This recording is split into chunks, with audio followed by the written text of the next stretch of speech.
everyone. Welcome back. For those not sitting, please welcome yourself to a seat. For those in the back, we can just politely ask you to just tone it down a little bit so we can hear everyone on the stage. We'd really appreciate it. Welcome to, excuse me, everyone? Thank you, thank you. Welcome to the panel, LeadHership, Empowering Women in Marketing. I'd like to welcome Jene Elzie, Senior Advisor to a number of sports brands, Tina McCain, SVP Client Partnerships at Zeta, Karen McDonald, VP at Synchrony, Sylke Maringer, Global Director Tech Marketing, my microphone's gone off, Transformation at eBay, and Jann Parish, CMO at Francesca's.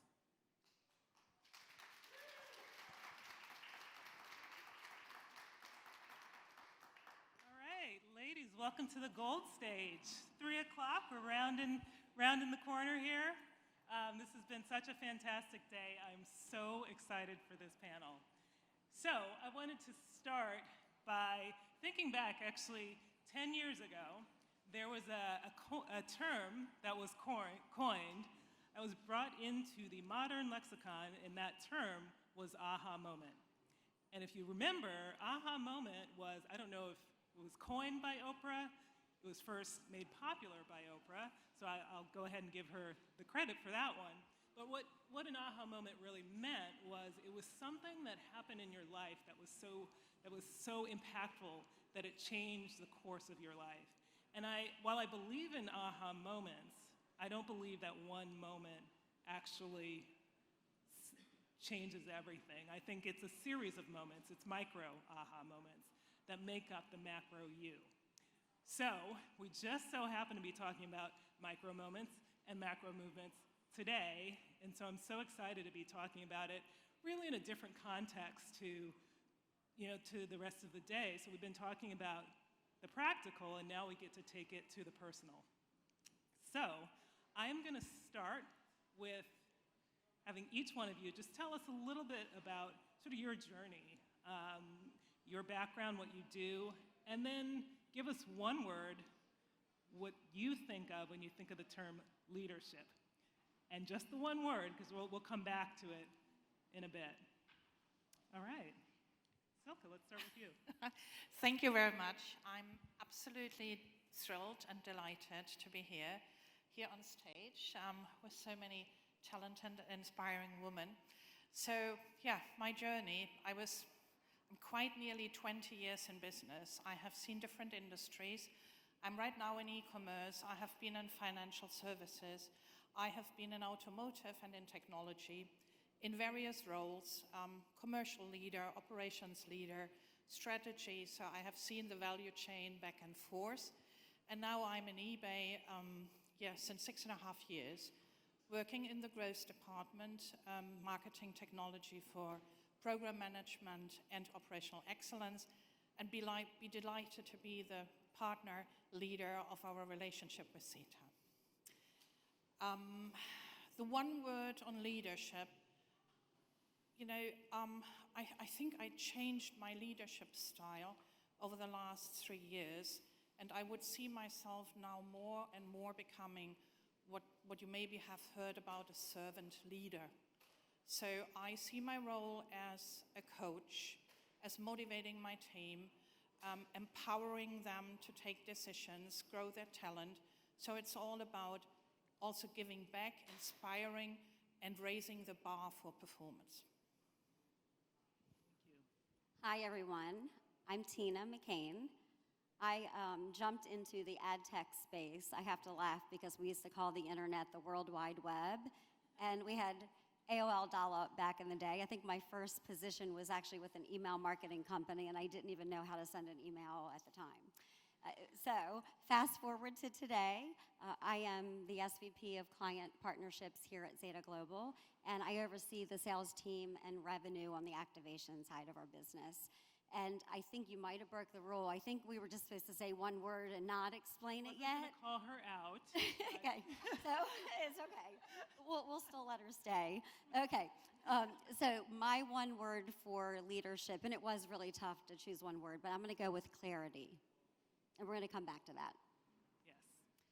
Okay, hi, I'm Jann Parish. I'm the Chief Marketing Officer of Francesca's, and I have been in the fashion, beauty, consumer space for the bulk of my entire career, with Victoria's Secret, Calvin Klein, Tommy Hilfiger, and now most recently as part of the Francesca's team. If I had to pick one word to describe my style of leadership, I'm gonna go with empathy. Hi, I'm Karen McDonnell with Synchrony Financial, and I lead innovation and optimization of our MarTech stack, which is a pretty broad term, but there's a lot of fun and exciting things that are entwined in that. I started out my career in analytics, but always with a marketing twist, and really progressed through consulting into the financial services industry of what I've spent the last 15 plus years really driving the strategy and transformational change across the organization. Oh, and I forgot my leadership word, empowerment. So for this session, I want to first start by talking about micro moments, and specifically the moments that made us who we are, made you who you are as leaders. So my first question is, I'd love to hear from each one of you about who are some of the biggest influences in your life, in your career, that brought you to today. So I'm going to start with Tina. Okay, and I think a second part of that was what we learned from that. So, because I chose somebody that I didn't necessarily know personally, but I really love some of the messaging, and I think it's been important in my career. So in Atlanta, where I live, there's actually a pastor, and he is a pastor of a very large church in Atlanta, but he's also written 20 books, and he does a lot of podcasts on leadership.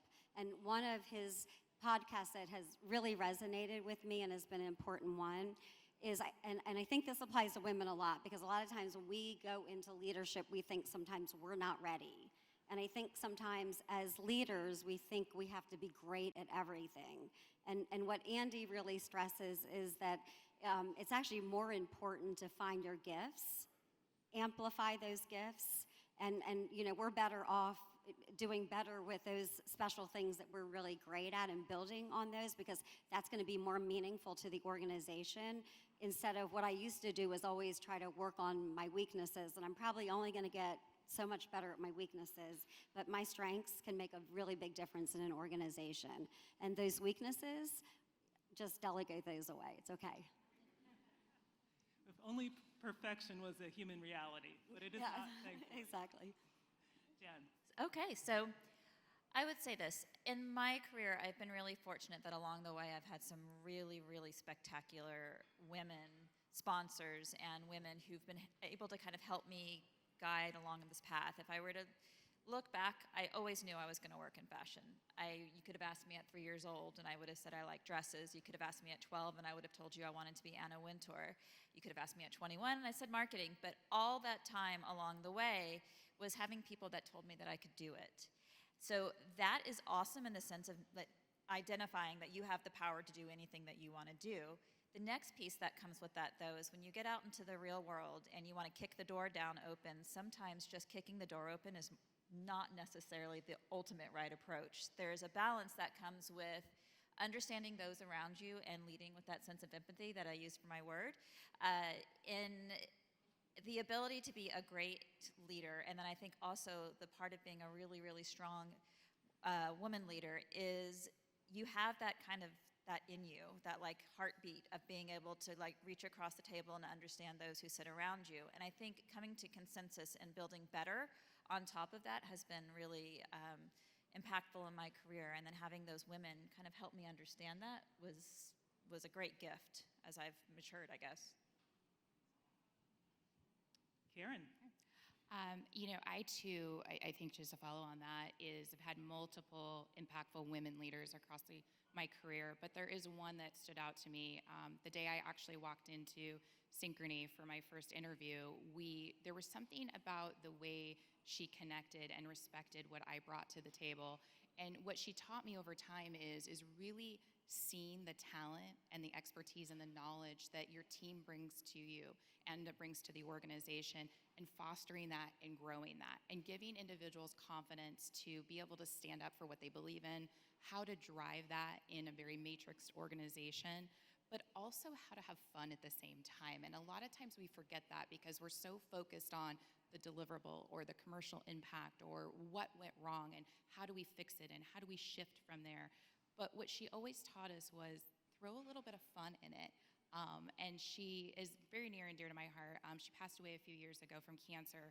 And so for me, I continue to drive her leadership style in how I act today on motivating and empowering and driving people to be their best, because she saw that in me and gave me that opportunity. So I always want to give that back to others. Yeah, I have seen, I had a couple of really great leaders in my past, but what was really helpful for me was learning very early that a mentor or having a mentor is a really, really good thing. So I had 2 mentors in my career which were inspiring. The one was my dad, who in a way was coming from an entrepreneurial background and raised me with the mindset of there's nothing you cannot achieve. And I'm very, very thankful for that early gift of, the confidence in my capabilities, because I have seen over my career that a lot of men and women have struggled with a lack of confidence. So I didn't have that. And the early, having mentors from different perspectives, business mentors, but as well as people I could use to just reflect decision making. I use mentors and people to give me a different lens when I'm doing decision making, and that was helpful and is still helpful in my career. So it was, that's it. Fantastic. And so, let's talk about, we talked a little bit about, I heard advocacy, or a little bit about the concept of people who can help advocate for you. Now, everyone kind of comes from a base of tech, marketing, the financial industry. And so coming up through that industry, not always traditionally female, right? How have you navigated that, and how have you had to learn how to advocate for yourself as you came up through your career? You're looking for me to start? Go ahead. Yeah. Advocating for myself in my career. So there's a couple of things that come into play there. I think the first was the notion of being brave. It's easy to decide you're not going to do something and give yourself a reason why not. And then you're like, okay, yeah, I'm not ready, I'm not this, I'm not that. And then there's that sense of, but somewhere inside, you have the chops. It's built in you, you got it. And having that sense of bravery and being able to then raise your hand for that thing, or sit across the table and ask for that pay increase, or respectfully in the moment in time early on, it was like there was a moment of like, what does parental leave look like? And I got involved in that conversation in an organization. And I think that those kinds of things for me were ultimately what made me a better leader, in that once I could be brave, it was easy to help then others model that behavior as they went in their careers as well. That's great. I think advocacy comes in a lot of different forms, right? It not only comes from your peers, but it comes from external resources or networks or communities that you're involved with that help you and, like you said, give you that brave confidence that you need a lot of times when you're sitting across the table trying to negotiate something where you're getting pushback or you're being told no for whatever those reasons are. Or like you said, and financial services has predominantly been a male-dominated organization. And so when you're coming in, you have to find ways to navigate. And a lot of it is bringing expertise and using your partnerships. And honestly, building those relationships internally, right? Finding those advocates and leaders that are driving the change in the organization. And those can be your male counterparts, your female counterparts, because you really have to build those relationships. And I think it's your networks outside your organizations as well, right? We have many diversity networks within organizations that help build that network to help you guide and navigate some of these challenges that you're going to face. And so I love I love that, you know, that you brought up also the fact that this is not just a female, like this is not just about women and how women support other women. That's a huge part of it, but it's also the role that men play, right? In whether it's advocating or whether it's learning or in any aspect. But if you could talk a little bit about that, you know, how we kind of think about what a true, not just advocate, but what a true support looks like, and how that dialogue, you know, there's a lot of dialogue around women supporting women, but men can be part of that and need to be part of that equation too. I'm going to throw it to anyone who wants to answer. So I would say this. I was with Calvin Klein and Tommy Hilfiger once upon a time. It's owned by PVH. It's at the moment in time, it was in really transitional and bringing up a new generation of leaders, male or female. It was really about like what the future was going to look like for the company. And what I most respected about that time and that moment in history was how they looked at diversity of thought. And I think the diversity of the individuals that were able to kind of be the next generation of senior leadership. And that unto itself was obviously completely agnostic of whatever your gender may be, but more about what you could bring to the table. And it led to, I would say, a really, really pinnacle moment in time for the company as far as value creation and getting the company to its next level. The other thing I would add to that, just in the standpoint of different parties coming together and supporting one another, when you have something, the hook of what you believe in, like there's an element that you can all grab onto, it defies any of the basic norms that we've put together. And I think that, from a marketing standpoint, was something, and as I look at other companies I've helped through transition, that we always seek. Like, what is the value hook of what we're trying to accomplish as an organization? And that makes it much easier to clarify across a broad swath of individuals. Thank you. So, you know, one of the things I'm fascinated about psychology, just human behavior in general, and you know, the whole conversation around fear and love being the two most dominant or determinant factors of human behavior. Those are the two key motivations. We tap into it as marketers. That is our job, to tap into one or the other. But talk a little bit about how that has impacted you along your journey, either fear, love, or both. So I would like to talk about more the love element, because I observed when you somehow overcome the fear and understand the opportunity of learning and the opportunity of growing, and that is giving you a lot of joy and is giving you all this kind of positive spirits. So I'm empowering also my team members for this kind of experiences, because I think fear is a bad advisor, right? Everybody has experienced that. I had leaders where I was fearing for, but then I really tried to condition myself to say, we are all equal, right? I stepped over that. I know what I can do, and I learned to raise and speak up for what I'm aiming for. And I take conscious decision of choosing the things where I can grow and where I can have joy, and then therefore I also can be successful. So I think, you know, this is for me the important part. Well, since you took love, I'll take fear. I'll talk about fear. I'll say that fear and I got to know each other really well, because at the age of 40, I thought everything was just going great. I had 3 young sons, and my career was heading in a great place. It was really my turning point, where I was really starting to move from an individual contributor to going into management. And then I had a terrible divorce that I had to face. And that terrible divorce, I mean, kind of what it meant for me was I not only was the breadwinner, I had my children 24/7, and I did not have family in the city that I lived in, and my career required a lot of traveling.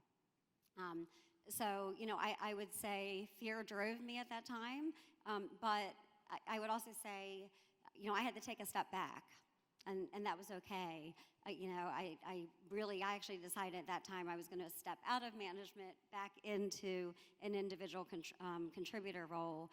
But what I learned from that was it's okay. You can take 2 steps back and 5 more steps forward.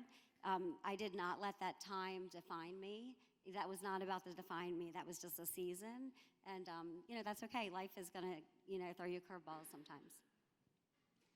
Yeah, I mean, I think that's a really great point, if I could, Tina. I think that nothing is a straight line, and I know that is trite, but it is the absolute truth. And I think we, as people, put a lot of pressure on ourselves, right? Like, we need to be fabulous all the time, and it's always got to go like this, but it's not always up and to the right.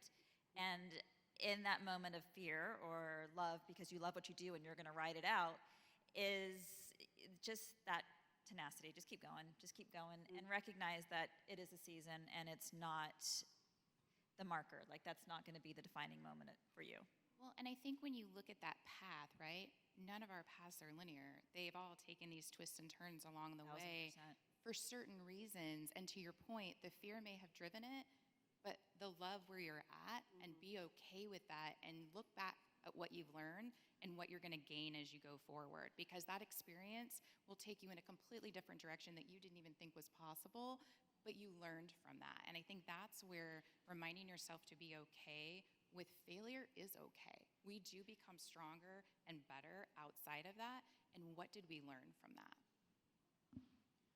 And what I love to hear about that, and I heard it in these last couple of answers, but Sylke as well, starting with the idea of servant leadership, which is, this fancy new term for being an empathetic leader, which, is, it's not a new thing, but it's something that we've now branded. As marketers, we brand everything. But it really is also rooted in vulnerability. And, as women, I think it's really, it's a contrast, because we're always told coming up in our careers that vulnerability is a bad thing. But now we're in a place, or I'd love to get your thoughts on this, whether we are in a place where vulnerability is actually a good thing.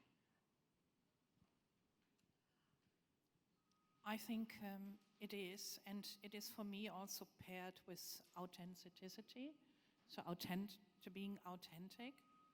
And I think, when I look at my team members, these are all grown-up young people who much more know what they want and what they don't want.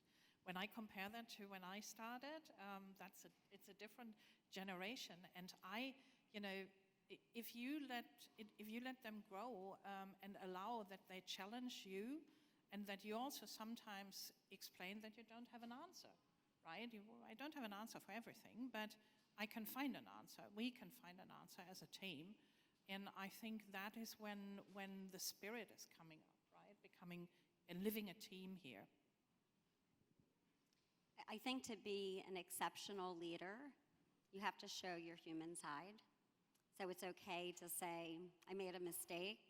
I don't know the answer to that, but I'm going to get it. And I also think that vulnerability and trust are very related.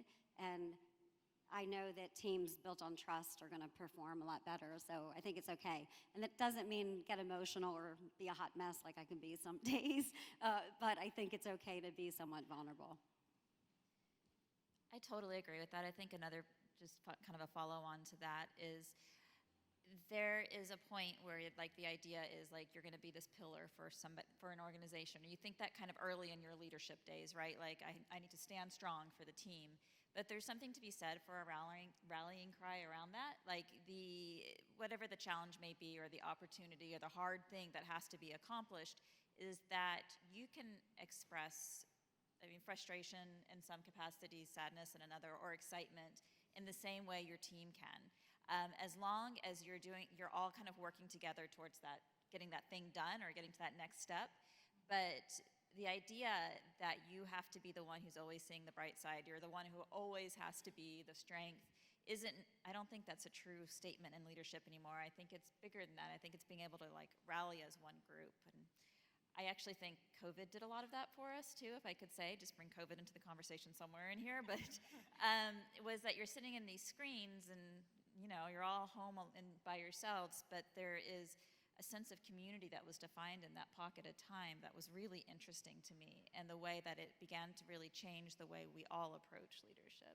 Yeah, and I think it's that it goes back to the word communication, right? And it's really, as you were saying too, Tina, right? It's to be that strong leader, you have to communicate with your team and have them see the human side of you versus I'm in this perfect bubble all the time and I'm not vulnerable, which we all are at some given time in our careers or our lives, personal or professional. And so I think showing your team that you're going through some of the same emotions that they are. And like you said, I think COVID brought that out because we all were struggling with kids running in, spouses on the phone, you know, all these different things. And we all had to learn to adapt and adjust, but everyone was going through it together. So I think we learned that building that team, we're all driving to that same goal, but we're going to get there together because we're going to figure it out together. Cats walking across the laptop, that was mine. Actually, let's stay on the pandemic.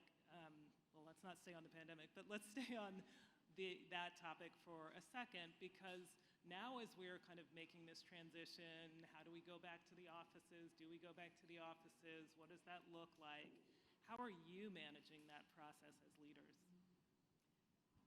So we are looking forward to have people working flexible and having them 2 days per week in the office.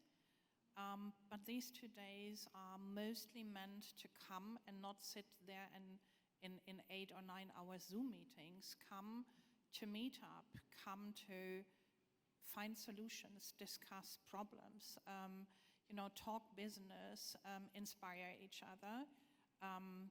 We found out, and we were missing, our cultural heritage. We have a great culture in eBay, and this culture can only survive if we meet each other, if we work with each other, solve problems together, party together, and that's what we are trying. We are trying to empower our people to come joyfully back to the office for 2 days, and the rest, work from home, and it works perfectly. Can I come to the next eBay party? Thought I'd invite myself. It's in December in Prague. Even better. How fun. So, well, I would say, since I run a team that's very client-facing, we've had the joy, I think, of being the ones to get our clients and employees together. I can't tell you how many times, we've had clients out and they've said, thank you, Zeta, thank you. This is the first time we've seen our team, in so long. So it's actually been really wonderful to be kind of at the center point of that. Yeah, so Francesca's is an interesting kind of trajectory in its path, and we have the kind of unintended aspect of COVID was that it has spread our executive and our organization pretty broadly across the country. But in that has come a lot of benefit in that we've been able to bring really unique, different, diverse forms of thought and members into the team. And so right now we're in this place of at what moment in time does it make sense for groups to come together? And within my organization, as an example, I'm based in Columbus, the company's based in Houston, is really when we do come together, it's for meaningful interaction, to that idea that you don't end up spending the time staring at a screen. A lot of brainstorming, and I think what it's really been awesome is it's also very easy to get stuck in the day-to-day of the retail notion of your job, right? And getting to take a step back as a group and actually foundationally look at what next is going to be. I think that because you have that finite amount of time you're together, it's been super accretive and then really great to galvanize our group together. Yeah, and we are still in a hybrid model with very small amount of travel, and so it really has been a navigation of some in person, some virtual, and how do you motivate your teams, and how do you share? How do you whiteboard? How do you do workouts in that virtual and on-site setting? It has been definitely a challenge that we're trying to overcome, and I think clearly setting your agenda, having the tools available, the whiteboards available, all of those things that will help us guide as we have that dialogue and conversation. But it's doing fun things. We do fun little team things, or we'll send a little surprise to our team that shows up in their mailbox that they didn't know was coming. And to really just build that team engagement and environment, and having each other know that they're there to support one another, but then also doing that fun stuff too, where you do a virtual cocktail hour or a cooking or something of that sort.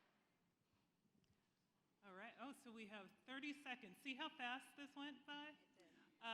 And in those 30 seconds, I'm going to ask you, I'm actually going to skip the one word, but a different one word, the future, right? So macro, we've talked about macro movements and what does it mean to be a leader on a macro level. If there was one thing that could happen for women as leaders, what would that one thing be to advance women in business? I'll say break the glass ceiling.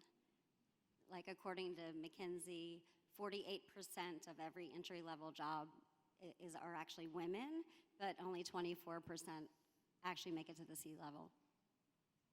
It's kind of like last mile, actually, when you really think about it. I totally agree with what you're saying. And I think the other piece of that, too, is we have an opportunity now with flexibility in a way that generations before us have not had in the workplace. And how we best make that beneficial for the organization will help bring women along in that path to get to that to those C-suite positions, because it's different now than when I was racing home to take my kids to the doctors 10 years ago. And I would just say that drive, right? Yeah. Like, just building on what both of you said, keep driving, keep pushing, and break that glass ceiling. Yeah, I would You got agree. the last word. Yeah. Learning fast and keep on going. I think, striving for the next level. This is what I would say. Fantastic. Thank you, ladies, so much. Thank you. Thank you. Thank you.